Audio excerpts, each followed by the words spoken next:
नमस्कार, आप देख रहे हैं हर खबर। मैं हूं आपके साथ जागृति। वक्त हो चला है 9 बजे की 9 ब्रेकिंग का। जहां पहली बड़ी खबर आ रही है चंडीगढ़ से। जहां आज बजट सत्र का 8वां दिन है, तो वही विधानसभा में आज 8वें दिन की कार्रवाई होगी, जहां सुबह 10 बजे से शुरू होगी विधानसभा की कार्रवाई। तो वही 7वें दिन पक्ष और विपक्ष में तीखे सवाल जवाब हुए। 7वें दिन सदन में रजिस्ट्री में गड़बड़ी का मुद्दा उठाया गया। तो एक बड़ी और अहम जानकारी चंडीगढ़ से। जहां हरियाणा विधानसभा बजट सत्र का 8वां दिन है। 15 मार्च को विधानसभा की कार्रवाई में तीखी बहस के बाद 16 मार्च सुबह 10 बजे तक के लिए जहां कार्रवाई को स्थगित कर दिया गया। तो वही जहां 7वें दिन पक्ष और विपक्ष में तीखे सवाल जवाब हुए। ऐसे में जहां रजिस्ट्रियों में गड़बड़ी का मामला भी जो है उस काफी गरमाया रहा। ऐसे में विपक्ष ने सरकार को काफी घेराव किया।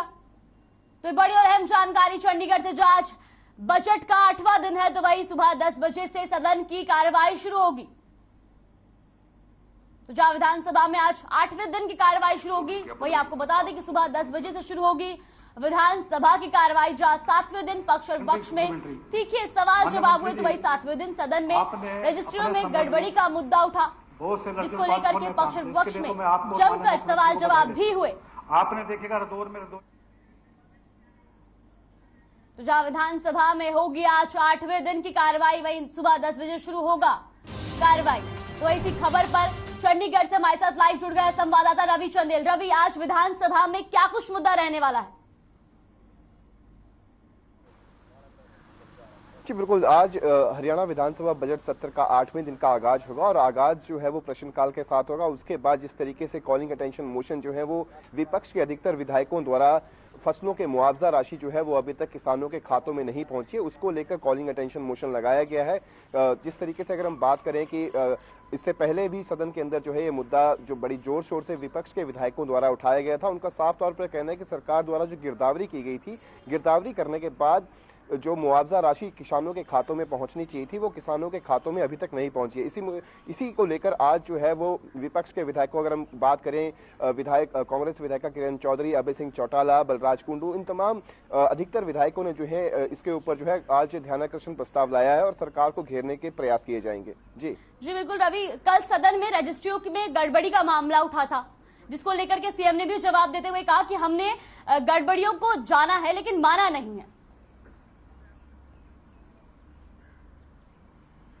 देखिए, जिस तरीके से अगर हम बात करें कल के दिन के सदन की कार्रवाई की बात करें तो कल जो है प्रदेश भर में रजिस्ट्रियों में जो अनियमितताएं पाई गई थी उसको लेकर जो है ध्यानाकर्षण प्रस्ताव लाया गया था और इस दौरान जो है तमाम तरह के तीखी नोकझोंक जो है वो भी सदन के अंदर देखने को मिली थी। विपक्ष का लगातार ये कहना था कि पौने 2 साल के अंदर लगभग 68,000, जो सरकार खुद मानती है कि 68,000 रजिस्ट्रियों के अंदर जो है वो अनियमितताएं पाई गई हैं, लेकिन अभी तक उनके ऊपर किसी तरीके की कोई कार्रवाई नहीं की गई है। हालांकि लीपापोती करने के लिए सरकार द्वारा कुछ एक अधिकारियों को जो है वो सस्पेंड किया गया था, लेकिन उन सस्पेंशन के बाद जब वो हाईकोर्ट गए थे तो वहां से उन्हें बहाल कर दिया गया था।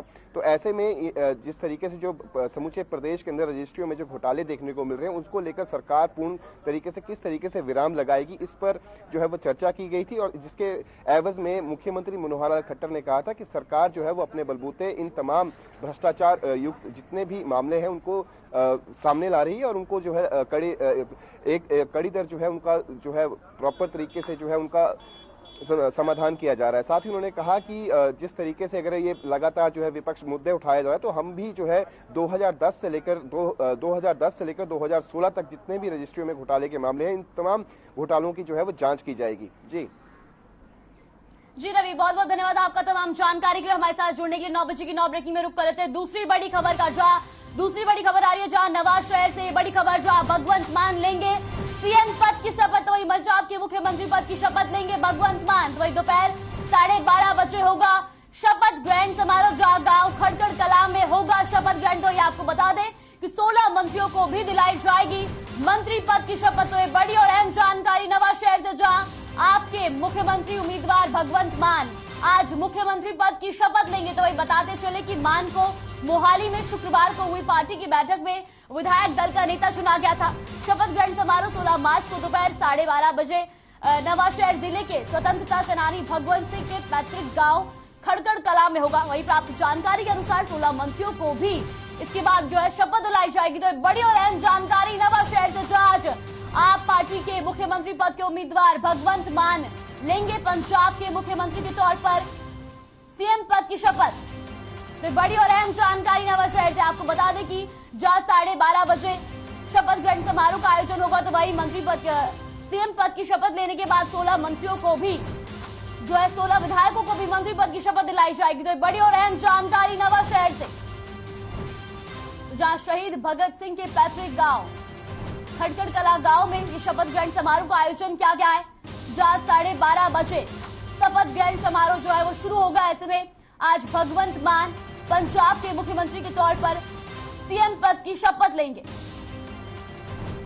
तो रुक करते अगली बड़ी खबर की ओर, जहां अगली बड़ी खबर है वैक्सीनेशन से जुड़ी, जहां कोरोना टीकाकरण को लेकर एक अच्छी खबर सामने आई है। आज से 12 साल से ऊपर के बच्चों को वैक्सीनेशन होगा। तो ये आपको बता दें कि 12 से 14 साल के बच्चों का आज वैक्सीनेशन होगा। तो भाई 12 साल से ऊपर वालों को आज कोर्बोवैक्स वैक्सीन लगेगी, जहां 60+ के बुजुर्गों को भी बूस्टर डोज लगेगी। तो वही केंद्रीय स्वास्थ्य मंत्री मनसुख मांडविया ने ये जानकारी दी है। तो बड़ी और अहम जानकारी, जहां आज से 12 से 14 साल के बच्चों का वैक्सीनेशन होगा। तो ये आपको बता दें कि 60 साल से ऊपर वाले बुजुर्गों को भी आज बूस्टर डोज लगेगी। तो ये बड़ी और अहम जानकारी, जो आज से 12 से 14 साल के बच्चों का वैक्सीनेशन होना है। तो ये आपको बता दें कि 12 साल से ऊपर के बच्चों का वैक्सीनेशन होगा, जहां 12 साल से ऊपर वालों को कोर्बेवैक्स वैक्सीन लगेगी। तो वही 60+ के बुजुर्गों को भी बूस्टर डोज लगेगी। तो वही केंद्रीय स्वास्थ्य मंत्री मनसुख मांडविया ने ये जानकारी दी है, जो आज से 12 साल से ऊपर के बच्चों का वैक्सीनेशन होगा। चौथी बड़ी खबर आ रही है भिवानी से, जहां रोडवेज कर्मचारी साझा मोर्चा करेगा हड़ताल। तो ये आपको बता दें कि राष्ट्रव्यापी हड़ताल की तैयारी में जुटा कर्मचारी मोर्चा, जो आज भिवानी डिपो के नया बस स्टैंड में जुटेगी टीम। तो तौशाम बस स्टैंड पर कर्मचारियों को किया जाएगा संबोधित, जहां 28 और 29 मार्च को होगी राष्ट्रव्यापी हड़ताल। तो बड़ी और अहम जानकारी भिवानी से, जहां हरियाणा रोडवेज कर्मचारी साझा मोर्चा टीम 28 और 29 मार्च को होने वाली राष्ट्रव्यापी हड़ताल की तैयारियों में जुटी है। तो आपको बता दें कि 16 मार्च को सुबह 9 बजे टीम भिवानी डिपो में नया बस स्टैंड पर पहुंचेगी। इसके बाद इसी टीम के सदस्य दोपहर 1 बजे तौशाम बस स्टैंड पर पहुंचकर कर्मचारियों को संबोधित करेंगे। तो वही भिवानी हरियाणा रोडवेज कर्मचारी साझा मोर्चा टीम 28 और 29 मार्च को होने वाली राष्ट्रव्यापी हड़ताल की तैयारियों में जुटे हैं। तो इसके बाद ये टीम जहां तौशाम पहुंचेगी 1 बजे, तौशाम बस स्टैंड पर पहुंचकर कर्मचारियों को संबोधित करेंगे। तो बड़ी और अहम जानकारी भिवानी से, जहां रोडवेज कर्मचारी साझा मोर्चा हड़ताल करेगा। तो ये आपको बता दें कि राष्ट्रव्यापी हड़ताल की तैयारियों में जुटा कर्मचारी मोर्चा, जहां आज भिवानी डिपो में नया बस स्टैंड पर टीम जुटेगी, जिसके बाद यही टीम 1 बजे तौशाम बस स्टैंड पहुंचकर रोडवेज कर्मचारियों को संबोधित करेगी। तो 28 और 29 मार्च को ये राष्ट्रव्यापी हड़ताल की तैयारी में जुटे रोडवेज कर्मचारी। तो अगली बड़ी खबर है यमुनानगर से, जहां नगर निगम की वार्षिक बजट के लिए बैठक। तो वित्त वर्ष 2022-23 के लिए पेश होगा बजट। सुबह 10 बजे से होगी बजट को लेकर बैठक, जहां मेयर मदन चौहान करेंगे बैठक की अध्यक्षता। बड़ी और अहम जानकारी, जहां senior account officer NK Batra करेंगे बजट पेश। तो वित्त वर्ष 2022-23 को लेकर जहां चर्चा होगी, तो आपको बता दें कि सुबह 10 बजे से होगी बैठक, बजट को लेकर बैठक, जहां मेयर मदन चौहान करेंगे बैठक की अध्यक्षता। तो वही senior account officer NK Batra करेंगे बजट पेश। तो बड़ी और अहम जानकारी यमुनानगर से, जहां नगर निगम का वार्षिक बजट पेश होगा। तो ये आपको बता दें कि बजट के लिए बैठक होगी, जहां वित्त वर्ष 2022-23 के लिए भी बजट पेश होगा। तो वही सुबह 10 बजे से होगी बजट को लेकर बैठक, जहां मेयर मदन चौहान करेंगे बैठक की अध्यक्षता। तो वही senior account officer NK Batra करेंगे बजट पेश। तो बड़ी और अहम जानकारी यमुनानगर से, जहां नगर निगम के लिए वार्षिक बजट के लिए होगी बैठक। तो अगली बड़ी खबर आ रही है लोहारू से, जहां महिला कुश्ती चैंपियनशिप का आज होगा समापन। वही अखिल भारतीय फ्री स्टाइल महिला कुश्ती का समापन होगा, जहां लोहारू के बहालगांव में चल रही है प्रतियोगिता। वही आपको बता दें प्रतियोगिता में देश भर के 113 विश्वविद्यालयों के लिए हिस्सा लिया, जहां 800 से ज्यादा महिला पहलवानों ने अपना दमखम दिखाया है। तो बड़ी और अहम जानकारी लोहारू से, जहां लोहारू के गांव में अखिल भारतीय फ्री स्टाइल महिला कुश्ती चैंपियनशिप 16 मार्च को समाप्त होगी। तो आपको बता दें चैंपियनशिप में देश भर के 113 विश्वविद्यालयों से करीबन 800 महिला पहलवानों ने अपना दमखम दिखाया। तो एक बड़ी और अहम जानकारी लोहारू से, जो अखिल भारतीय फ्री स्टाइल महिला कुश्ती का आज समापन है। तो लोहारू के बहल गांव में ये प्रतियोगिता चल रही है, जहां प्रतियोगिता में देश भर के 113 विश्वविद्यालयों में से 800 से ज्यादा महिला पहलवानों ने अपना दमखम दिखाया है। तो ये आज महिला कुश्ती चैंपियनशिप का समापन होना है। तो आपको बता दें कि इस पूरे चैंपियनशिप में जहां 113 विश्वविद्यालयों में से 800 महिलाओं ने यहाँ पर अपना दमखम दिखाया, यहाँ पर हिस्सा लिया। तो आज 16 मार्च को इसका समापन होना है। अगली खबर आ रही है रेवाड़ी से, जहां इंटरनेशनल पैरा खिलाड़ी शर्मिला यादव 17 मार्च से दुबई में होने वाली पैरा एथलीट चैंपियनशिप में भाग लेंगी। जहां शर्मिला 16 मार्च को रेवाड़ी से रवाना होंगी। वह वहां देश का प्रतिनिधित्व करेंगी। वहां F57 कैटेगरी में 17 मार्च से शुरू होकर 25 मार्च तक भाला फेंक, गोला फेंक और डिस्क थ्रो स्पर्धा में अपना दबदबा दिखाएंगी। इसके बाद वे जुलाई के माह में इंग्लैंड में होने वाले कॉमनवेल्थ गेम्स में भी भारत का प्रतिनिधित्व करेंगी। तो एक बड़ी और अहम जानकारी रेवाड़ी से, जहां इंटरनेशनल पैरा खिलाड़ी शर्मिला यादव दुबई में होंगी। तो ये आपको बता दें कि जहां वो दुबई में पैरा एथलीट चैंपियनशिप आयोजित हो रही है, जिसमें वो भाग लेंगी। शर्मिला यादव आज दुबई के लिए रवाना होंगी, जहां आपको बता दें कि दुबई में भारत का प्रतिनिधित्व करेंगी शर्मिला यादव। वही रेवाड़ी में दुबई में पैरा एथलीट चैंपियनशिप आयोजित की गई है, जिसमें इंटरनेशनल पैरा खिलाड़ी शर्मिला यादव भी शामिल होंगी।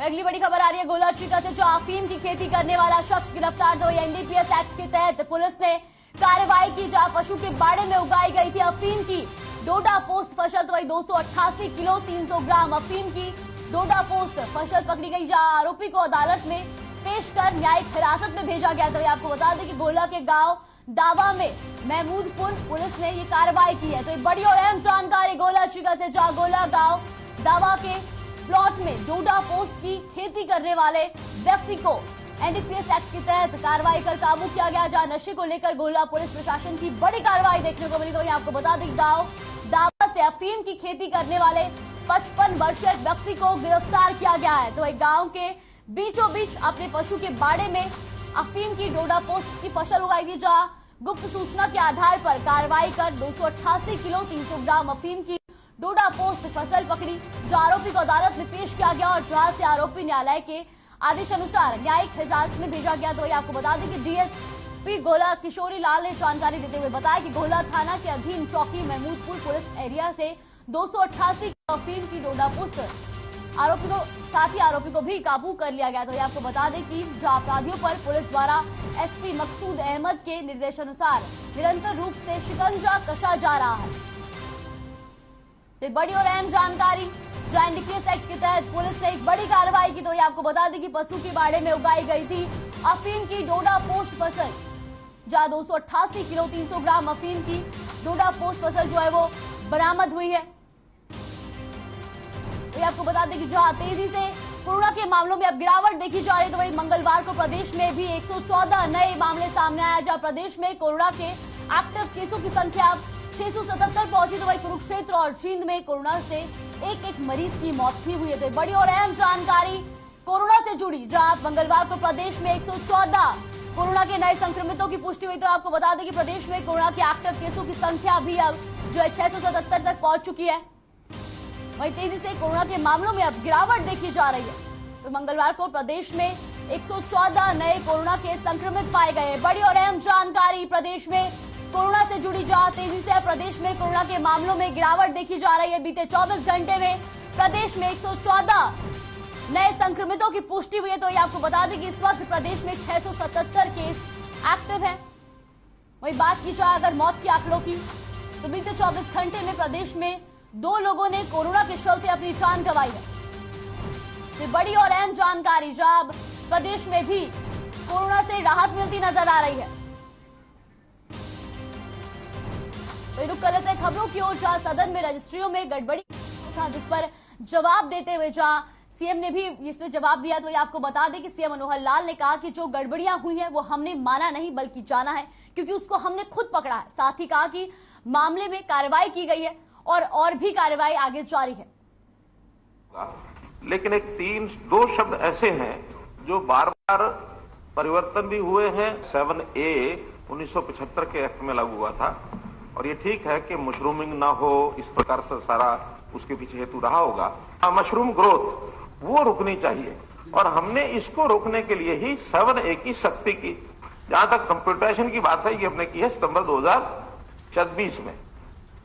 सितंबर 2020 में 1 महीना हमने रजिस्ट्रियां 1.5 महीना रोक के रखी कि जब तक सॉफ्टवेयर ठीक से टेस्ट नहीं हो जाता, तो टेस्टिंग करने के बाद जब वो ठीक हो जाएगा तभी इसको 1.5 महीना पूरे प्रदेश में कोई भी रजिस्ट्री नहीं हुई, तब जाकर के हुआ। उससे पहले ये ऑनलाइन नहीं था, सभी जो है ऑफलाइन था और सभी जो फिजिकली डॉक्यूमेंट लेते थे तब करते थे, तभी इसमें से होता था।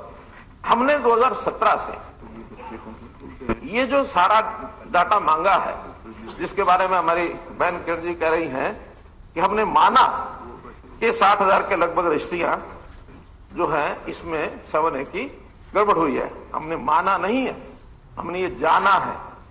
जो जून 2020 की बात कही जा रही है, जून 2020 में केवल गुड़गांव की कुछ शिकायतें थी। गुड़गांव की शिकायतों में फिर उस जो तहसीलदार, सब तहसीलदार, उनके खिलाफ एक्शन हुआ, जो FIR हुई। 13/8/20 को हमने सभी जो FCR यानी हमारे जो डिविजनल कमिश्नर्स और नीचे उनको जिनको हिदायतें दी कि अब आप ये बताइए हर एक तहसील में कितनी कितनी 7A की डिप्टी कमिश्नर, 7A की कितनी कितनी डिविजनल कमिश्नर को बताया कितनी कितनी इसमें फ्लड हुआ है। ये 13/8/20 को लिखा है। 13/8/20 को लिखने के बाद इनकी जो जानकारियां मिली हैं वो उसके बाद अप टू 20 जनवरी 2022 की भी लास्ट जानकारी है। जब ये सारा कुछ हुआ उसके बाद उसका एक फील्ड में, क्योंकि ये नीचे से जानकारी आई है, उसको वेरीफाई करना जरूरी है कि वेरीफाई करने के बाद कि इसमें से कितनी सत्यता कितनी नहीं है। वेरिफिकेशन के बाद तब इनका एक्सप्रेशन मांगा गया है, चाहे तहसीलदार हैं, चाहे सब तहसीलदार हैं, चाहे पटवारी हैं, चाहे रजिस्ट्रेशन क्लर्क हैं। 15 दिन का उनको टाइम दिया गया है। सीधा तहसीलदार, सब तहसीलदार को तो HCR साहब ने दिया है और बाकी डिप्टी कमिश्नर को कहा है कि 15 दिन के अंदर जवाब मांगे। जवाब आने के बाद और इसकी जो कार्रवाई है, आखिर बिना जो सिस्टम है उस कार्रवाई के बिना कोई एक्शन लेंगे तो कल को कोर्ट फिर वही करेगा। जो बाकी लोगों को उन्होंने, जिनको हमने सस्पेंड किया उनको उन्होंने बहाल कर दिया। तो हम चाहते हैं कि पुख्ता जो केस है वो बनेगा। ये सारा हम अपने आप कर रहे हैं, हमको किसी ने आके बताया नहीं, शिकायत की नहीं है। हम भ्रष्टाचार को रोकने का पहले दिन का हमारा इरादा है कि भ्रष्टाचार नहीं होने देंगे। ये पकड़वाने का काम किसने किया? ये पकड़वाने का काम किसने किया? ये पकड़वाने का काम इस करनाल डिस्ट्रिक्ट में सबसे पहले कोई गड़बड़ है तो पकड़वाने का काम भी मनोहर लाल ने किया कि हम पकड़वाएंगे इसको, और रंगे हाथों पकड़ा है। रंगे हाथों पकड़ने के बाद ये गिरोह मिला है और इस प्रकार के गिरोह आज से नहीं पनपे। सदन में अभय चौटाला ने रजिस्ट्री में गड़बड़ी का मुद्दा उठाया, जिस पर डिप्टी सीएम दुष्यंत चौटाला ने जवाब देते हुए कहा कि मामले में 6 रजिस्ट्रार और 5 सब रजिस्ट्रार के खिलाफ FIR दर्ज की गई है। सरकार ने समय पर उचित कार्रवाई की है। साथ ही कहा कि सरकार ने कोई भी आंकड़ा नहीं छुपाया है, गड़बड़ी करने वालों पर सख्त कार्रवाई की जाएगी। विसल ब्लोअर ने लाके डाटा दिया। हमारी सरकार ने स्वयं एक लूप होल जो था उसको पकड़ा, उसकी इन्वेस्टिगेशन गुड़गांव से शुरू करी और गुड़गांव में तहसीलदार, नायब तहसीलदार से लेकर रेवेन्यू क्लर्क हो या पटवारी, उन सब के खिलाफ एक्शन इनिशिएट किया और उसका विवरण इस सदन में 2 बार पहले भी इन डिटेल दिया गया। उस इंक्वायरी को हमने 2020 के अंदर पूरे प्रदेश भर के अंदर 17 से लेके और 20 तक का जितना भी डाटा था उसको कलेक्ट करने के लिए दिया और हर डिविजनल कमिश्नर ने अपना डाटा कलेक्ट करके कि बिना 7A की NOC कि कितनी रजिस्ट्रियां हुई है वो डाटा विवरण सरकार को दिया गया। उसके अंदर बहुत सी ऐसी लैंड है जो एग्रीकल्चर है, उस समय के हिसाब से जो लैंड का 2 कनाल एरिया होता था उसके अंदर परमिटेड थी। डिप्टी कमिश्नर्स को 15 दिन का समय दिया गया है कि तमाम तहसीलदारों को उन डिटेल्स के साथ उनसे शो कॉज नोटिस के साथ जवाब मांगा जाए। जहां जहां गड़बड़ी पाई गई है उसके खिलाफ रूल 7 जो सर्विस हरियाणा सिविल सर्विसेज के हैं उसके तहत कार्रवाई करें। आपने स्वयं देखा कि किस प्रकार से पिछले दिनों पटवारी साथी भी धरने पर बैठे और कारण यही था कि उनको भी शो कॉज नोटिस दिए गए कि अगर किसी प्लॉट के अंदर सड़क निकल गई पहले वो एग्रीकल्चर थी, अब गैर मुमकिन दिखा दी गई और उसके अंदर फिर रजिस्ट्रेशन हुई। और वो अगर लैंड यूज 1 साल के अंदर अंदर 2 बार बदला तो उसके खिलाफ कार्रवाई हम निश्चित तौर पर करेंगे। और डे 1 से 2017 के 3 अप्रैल से जब से ये प्रोसेस में चेंज होके ये डीड रजिस्ट्रेशन हुई है, जितनी डीड्स, कोई सरकार ने आंकड़े नहीं छुपाए, एक एक तथ्य सरकार ने पटल पर भी रखा है और एक्शन लिया तो डिप्टी कमिश्नर्स के लेवल से आगे भी देने का काम है। जहां माननीय सदस्य ने तहसीलदारों की बात करी, किसी के पास कुंडरी का चार्ज है, उसके साथ वाली तहसील का कार्य है। आज प्रदेश के अंदर तहसीलदारों की कमी है। 18 नए रिक्रूट आए हैं, उनको भी हमने तुरंत में फील्ड में भेजने का काम किया है। गुड़गांव में कमी इसलिए है कि गुड़गांव के 3 सब रजिस्ट्रार, 5 ज्वाइंट रजिस्ट्रार्स को हमने सस्पेंड किया और सस्पेंशन के बाद जब वो अपने 6 महीने के पीरियड के बाद रीइंस्टेट हुए तो उनकी फाइल पर लिखा गया कि वो कभी भी एनसीआर के जो 4 जिले दिल्ली के सराउंडेड हैं जहां बड़ी तौर पर मशरूमिंग हो रही है, उन जिलों में पोस्ट नहीं हो सकते। नए रिक्रूटेड जो तहसीलदार थे उनमें जल्द उन तहसीलों में नियुक्ति कर दी जाएगी। और जो एडिशनल चार्जेस हैं, अगर मान्य सदस्य को किसी 1, 2, 3 व्यक्ति के ऊपर आपको लगता है कि वो ज्यादा एडिशनल चार्ज लिए बैठे तो मेरे को डाटा दे सकते, तुरंत उनके एडिशनल चार्जेस हम विड्रॉ करेंगे। फिलहाल के लिए बुलेटिन में बस इतना ही। बने रहिए हमारे साथ। नमस्कार।